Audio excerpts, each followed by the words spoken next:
¿Ya leyeron el programa de gobierno de Abelardo de la Espriella? Yo sí, y esta vez la experiencia fue bien diferente.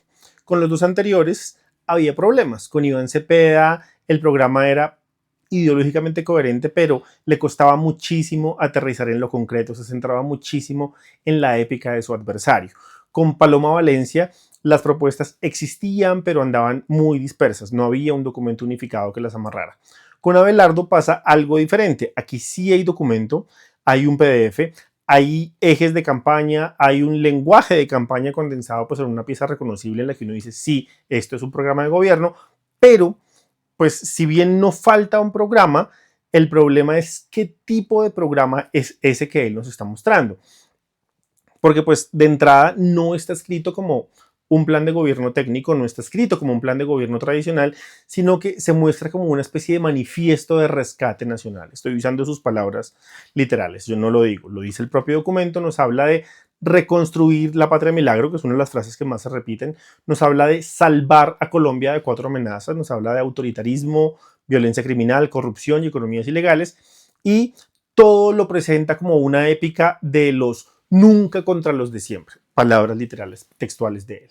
La campaña incluso dice abiertamente que no quiere un programa frío, convencional y burocrático, que quiere algo más alto, más movilizador, más cargado de sentido patriótico.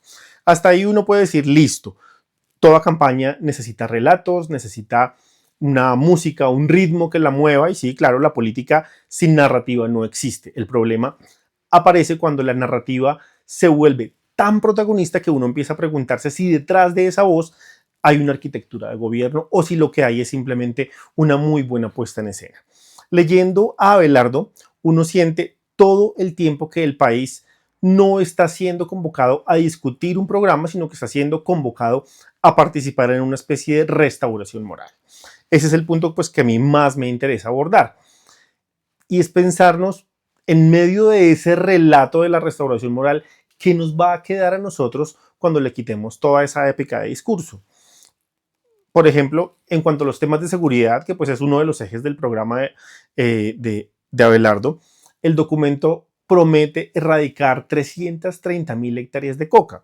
Nos habla también de recuperar control territorial, desmontar milicias, reconstruir la fuerza pública, reformar el sistema carcelario y crear tanto un bloque de búsqueda contra la extorsión como una primera línea de seguridad integrada por veteranos y reservistas. Son las palabras que él utiliza dentro de su documento. Él nos dice que con los criminales no habrá ningún tipo de negociación. Él mismo se describe como una especie de remasterización 2.0 de la seguridad democrática del gobierno Uribe. En campaña podemos decir que eso funciona, eso tiene una claridad, tiene una contundencia, pero cuando uno empieza a leer el programa como si de verdad fuera el programa de alguien que va a ser elegido, o sea, como si de verdad Abelardo de la Espriella fuera a resultar siendo presidente, uno empieza a preguntarse un montón de cosas. Uno empieza a preguntarse, por ejemplo, qué significa eso de una primera línea de seguridad con veteranos y reservistas. Yo, pues, como lo hablamos en el video anterior, yo creo que Colombia no es un país cualquiera cuando habla de temas de seguridad territorial. Las zonas grises en el uso de la fuerza no son pues un accidente teórico de nuestra historia, sino que son una herida en toda esa memoria que llevamos como colombianos.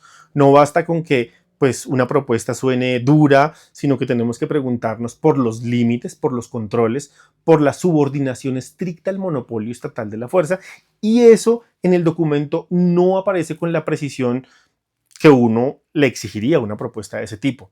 Luego están temas, por ejemplo, que él toca como la fumigación.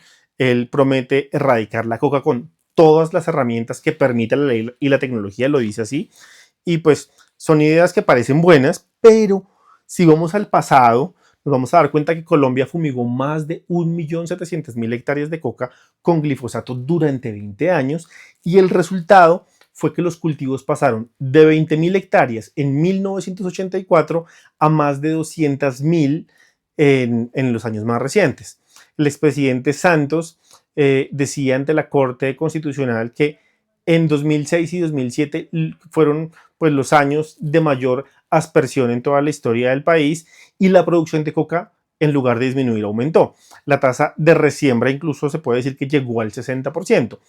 No es que la fumigación sea imposible de defender como herramienta, pero sí es una discusión que este país ha tenido muchísimas veces con evidencias contradictorias y que el programa resuelve más con una frase que con un análisis. Eso sin hablar de todo el tema ambiental que hay detrás del glifosato.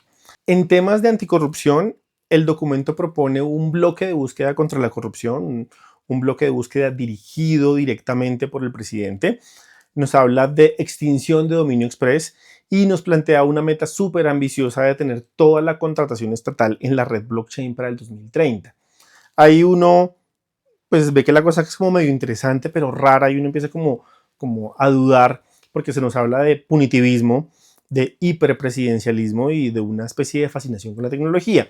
Y pues no es porque blockchain sea una mala palabra ni porque perseguir corruptos esté mal, faltaba más, sino porque a veces la política confunde herramientas con soluciones. O sea, hablar de bloque de búsqueda, trazabilidad, blockchain, extinción de dominio express, suena súper potente, pero la pregunta es si detrás hay un rediseño serio de los incentivos del Estado o si lo que hay es una, por así decirlo, una estética del castigo con un vocabulario del siglo XXI.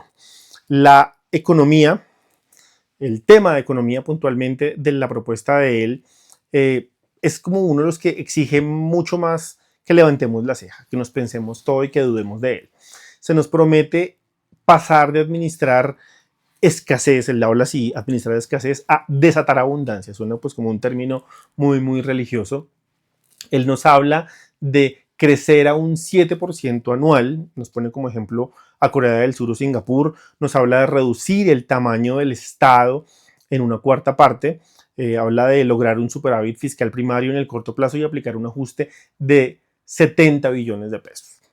En otras piezas de campaña se habla de manejar el Estado como la empresa más importante de la nación y de reducir ministerios de 19 a 9 o 10 ministerios. Para tener una referencia, Colombia creció 2.6% en el 2025. Ese número ubica al país entre las 5 economías de la OCDE con mejor desempeño. Es decir, que cuando Colombia crece bien, crece alrededor del 2 o 3%. Llegar al 7% sostenido implicaría mucho más que duplicar ese ritmo, pues de manera permanente. Corea del Sur y Singapur lograron esas tasas en condiciones históricas muy específicas. Unas reformas institucionales de décadas, una inversión masiva en educación, en infraestructura, una inserción estratégica en cadenas globales de valor.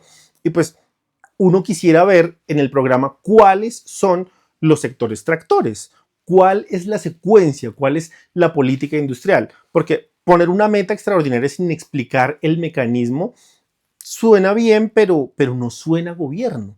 Y pues recortar una cuarta parte del Estado y ajustar 70 billones como lo habla él, tampoco puede ser simplemente una frase técnica, sino que tiene que ser una decisión política gigantesca y tiene que verse aterrizada en la realidad del país.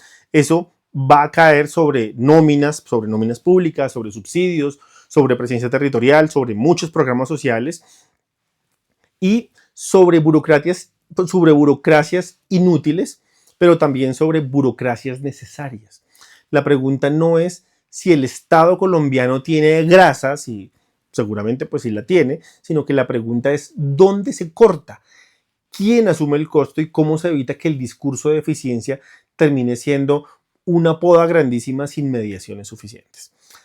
Hay un plano ideológico dentro del documento, dentro del PDF, y ese pues es el que muestra mucho más de qué es lo que hay detrás. Abelardo nos habla de patriotismo constitucional, usa mucho la palabra patriotismo. Él rechaza una constituyente, defiende jueces, defiende pues prensa, defiende instituciones, pero al mismo tiempo propone elevar a rango constitucional la prohibición de la combinación de todas las formas de lucha y fija entre los principios básicos el respeto y el fortalecimiento de la familia como núcleo de la sociedad. El HOME, la página pues del movimiento, insiste en Dios, los valores cristianos, la familia y la libre empresa, la propiedad privada, Y pues uno se da cuenta viendo eso que pues no estamos viendo solamente pues un programa liberal republicano de defensa institucional, sino un proyecto de restauración moral con una carga conservadora muy, muy marcada. Eso no es malo, eso no es necesariamente algo ilegítimo, pero sí conviene decirlo y sí conviene que lo tengamos súper claro, es que aquí no solamente se propone un modo de administrar el Estado, sino que se propone una idea muy específica de orden, de autoridad y de comunidad nacional. Mi impresión general es que Abelardo de la Espriella sí tiene un programa. Él no tiene el problema de Paloma Valencia. El problema de él es que el documento está construido más como un manifiesto de restauración patriótica y moral que como un plan de gobierno aterrizado. Al igual que el documento de Iván Cepeda, es un documento que tiene épica, tiene un antagonista pues identificado, tiene un empaque, pero no muestra con mucha nitidez cuál es el costo institucional, el costo fiscal y el costo político de todo lo que promete. Y eso es algo que como colombianos tenemos que preguntarnos y tiene que importarnos. Eso no es un dato menor, eso es y debe ser la pregunta central de cualquier candidatura presidencial. Yo entiendo el atractivo del relato, pues en un país agotado por el desgobierno, la promesa de autoridad, de orden y de rescate nacional, pues tiene un atractivo. La gente no vota por programas técnicos, sino que vota por sensibilidades, por imágenes de futuro, por la persona que a uno le genera más confianza. Eso es muy obvio. No estoy diciendo que eso esté mal, lo que quiero decir, y es lo mismo que he intentado decir en los videos anteriores de esta serie, es que leer los programas de gobierno importa. No para votar por el candidato con el mejor PDF, sino para hacerle y hacernos nosotros preguntas mucho más precisas, para exigirle al candidato que explique cómo va a hacer las cosas, para no confundir la convicción con que algo es necesario con la demostración de que algo es posible. Porque pues cuando pase el fervor, lo que nos va a quedar a nosotros va a ser un programa de gobierno y es algo que tiene que ejecutarse en la realidad. Y gobernar, por desgracia para la épica, no consiste en salvar.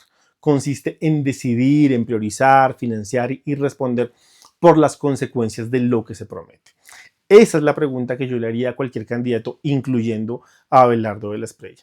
No es si tiene carácter, no es si su patriotismo convence frente a la Cámara, sino eso, cuando pase el fervor, ¿qué es lo que nos va a quedar como un programa de gobierno real que se va a ejecutar?